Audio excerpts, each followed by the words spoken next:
सुदूर से पधारे हुए मुखी मुतवीर वडील माता एवं बहने,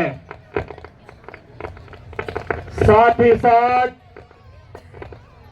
नन्हे मुन्ने बालक बालिकाएं, सभी को मेरी ओर से तहे दिल से लाख लाख जोहार। दोस्तों, मेरे से पूर्व जितने भी वक्ता आए होंगे उन्होंने आपको आदिवासी परंपरा से संबंधित बहुत सारी अच्छी बातें बताई होगी और उन बातों को ग्रहण करना है और हमें अमल करना है। दोस्तों, विश्व आदिवासी दिवस क्यों मनाया जाता है? इसके पीछे रीजन ये है कि हमारे जो पूर्वजों की संस्कृति थी, हमारी बोली भाषा, हमारा रहन सहन और हमारा खान पान, ये बाकी समुदाय से सबसे अलग है। इसीलिए विश्व आदिवासी दिवस मनाया जाता है। मैं कम शब्दों में बताना चाहूंगा कि विश्व आदिवासी दिवस इसीलिए मनाते हैं कि खाने पीने की चीजों के बारे में मैं बताऊंगा कि हमारे पूर्वज पहले कुरी, कोदरा, माल और मक्काई के रोटी खाते थे, जिसके कारण हमारे पूर्वज काफी बलशाली हुआ करते थे और उसी ताकत की वजह से उन्होंने अंग्रेजों का दमन किया और हल्दीघाटी के युद्ध में महाराणा प्रताप को कंधा पे कंधा मिलाते हुए हल्दीघाटी के युद्ध में हमारे आदिवासी महापुरुषों ने और हमारे राणा पुंजा भील ने लड़ाई लड़ी और वह लड़ाई निर्णायक लड़ाई रही। दोस्तों, दूसरी बात बताऊंगा मैं कि हमारे पूर्वज धोती कुर्ता और हमारी माताएं लुगड़ा ओढ़ा करती थी।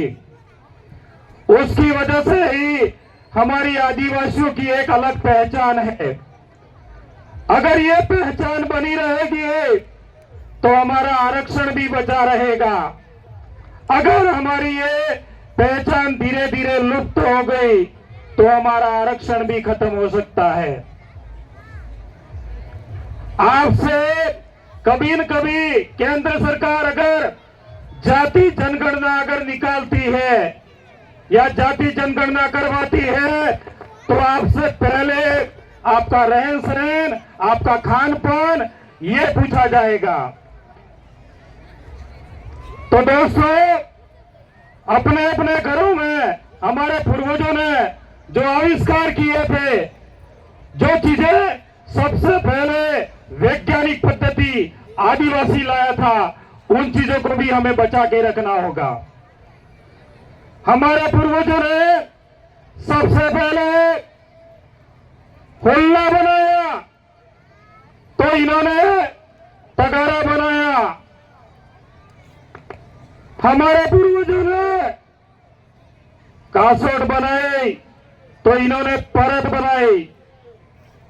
हमारे पूर्वजों ने साठुआ बनाया तो इन लोगों ने चम्मच बनाई। हमारे पूर्वजों ने आग बनाई तो इन्होंने क्या बनाया? माचिस बनाया। तो इस धरती का पहला आविष्कारिक, पहला वैज्ञानिक कौन हुआ? आदिवासी या अन्य समुदाय? मैं आपसे कहना चाहूंगा। इसलिए विश्व आदिवासी दिवस मनाया जाता है दोस्तों, क्योंकि हमारी जो पुरानी परिपाटी है उसको भी आज बनाए रखना है हमको। अगर ये संस्कृति हम भूल गए तो हमारा अस्तित्व खत्म हो जाएगा।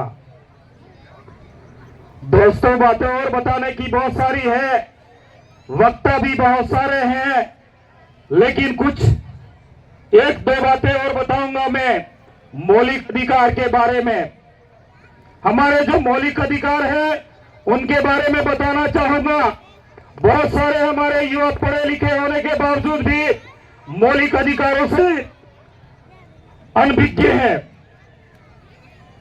आर्टिकल 14 संविधान के आर्टिकल 14 में कहा गया है कि विधि और कानून के समक्ष भले आदमी हो, भले औरत हो, भले गरीब हो, भले अमीर हो, अगर कोई गलत काम करता है तो उसको बराबर सजा मिलती है। ये मैं नहीं कहता हूं, भारत का संविधान कहता है। लेकिन ये चीजें भी धरातल पर सही लागू नहीं हो रही है। इनको लागू करवाने के लिए हमें लड़ाई और आगे लड़नी पड़ेगी। आर्टिकल 15 कहता है कि आप किसी भी जाति, किसी भी लिंग में अगर आप जन्म लेते हैं और आपसे कोई भेदभाव करता है, खास करके मैं महिलाओं को कहना चाहूंगा कि महिलाओं के साथ में बहुत सारा अत्याचार होता है। पुरुष बहुत सारे अत्याचार करते हैं कि तू मत बोल, तेरे को बोलना नहीं आता है। कभी कभार घर में ऐसा कोई अच्छी बातें होती है तब भी हमारी माताओं को दबा दिया जाता है। तो आपको कहना है कि भारत के संविधान में आर्टिकल 15 में मुझे भी बोलने का हक दिया गया है और मेरे साथ में भेदभाव नहीं हो सकता है। आर्टिकल 16 कहता है कि एसटी, एससी, ओबीसी और माइनॉरिटी कोई भी व्यक्ति हो, किसी भी विभाग में कर्मचारी हो और अन्य समुदाय का व्यक्ति आपसे भेदभाव करता है तो उसके खिलाफ आप कानूनी कार्रवाई कर सकते हो। आर्टिकल 17 कहता है, एक बहुत बड़ी बीमारी है आर्टिकल 17, और संविधान बनाया तो बहुत बढ़िया किया बाबा साहब ने, और जयपाल सिंह मुंडा को भी मैं नमन करूंगा, उनको भी। आर्टिकल 17 में यह लिखा गया है दोस्तों कि आपके साथ में कोई छुआछूत की बात करता है, तो आदिवासी है, तो ढोली है, तो मेंगवाल है, तो हरिजन है, इस प्रकार से अगर आपको कोई गाली गलौज करता है तो साले को इसके खिलाफ कंप्लेन करो थाने में, क्योंकि ये अधिकार आपको संविधान ने दिए हैं और संविधान में जो अधिकार दिए हैं उनका हमें सही सदुपयोग करना होगा। आर्टिकल 18 वो विशेष करके हमारे लिए कोई खास नहीं है। 19 के बारे में मैं बताऊंगा कि आर्टिकल 19 जो मैं आपके सामने जो बोल रहा हूं, आर्टिकल 19 की वजह से बोल रहा हूं। जब रजवाड़ों का शासन हुआ करता था, जब अंग्रेजों का शासन हुआ करता था, हम लोगों को इस तरह से स्टेज पे बोलने का मौका नहीं दिया जाता था दोस्तों, और एक साथ में बैठने भी नहीं दिया जाता था और हमको बोलने भी नहीं दिया जाता था। आर्टिकल 19 में इतना बहुत बड़ा हमको अधिकार दिया है, भले देश का राष्ट्रपति हो, देश का प्रधानमंत्री हो, आपके साथ में कोई अत्याचार होता है तो उसके सामने आप अपनी खुल की बातें रख सकते हो, छोटा हो, बड़ा हो, बालक हो या महिला हो, कोई भी। आर्टिकल 19 से उसके अंतर्गत में यह भी बताया गया है कि पहले तो हम किसी विभाग में जाते थे, कर्मचारी हमको सही जवाब नहीं देते थे, जानकारी नहीं देते थे। तो आर्टिकल 19(1) में आरटीआई 2005 लागू किया है और कोई विभाग का कर्मचारी आपको लेखा जोखा के बारे में जानकारी नहीं देता है तो उसके खिलाफ भी कंप्लेन करो साले को। अगर आपकी पंचायत में भी अगर कोई गड़बड़ करता है, विधानसभा में भी गड़बड़ करता है, तो लानत साले को उसके आरटीआई 2005 के तहत उसको पूरी जानकारी देनी होगी आपको। कितना धन उसने अपने घर में रखा है और कितना लोगों में उसने विकास करा है, लेकिन ये करना हमको पड़ेगा, बोलने से कुछ नहीं होगा। साथियों, टीम बहुत सारी आई है और बहुत सारी जानकारी बताने की थी, लेकिन मेरी बात को मैं यही विराम करना चाहूंगा। लेकिन एक आर्टिकल के बारे में और बता देता हूं।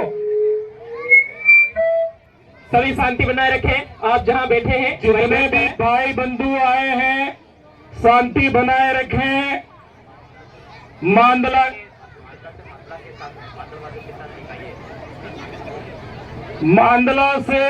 मांदल के साथ में जो टीम आई है उनके लिए हार्दिक अभिनंदन और स्वागत।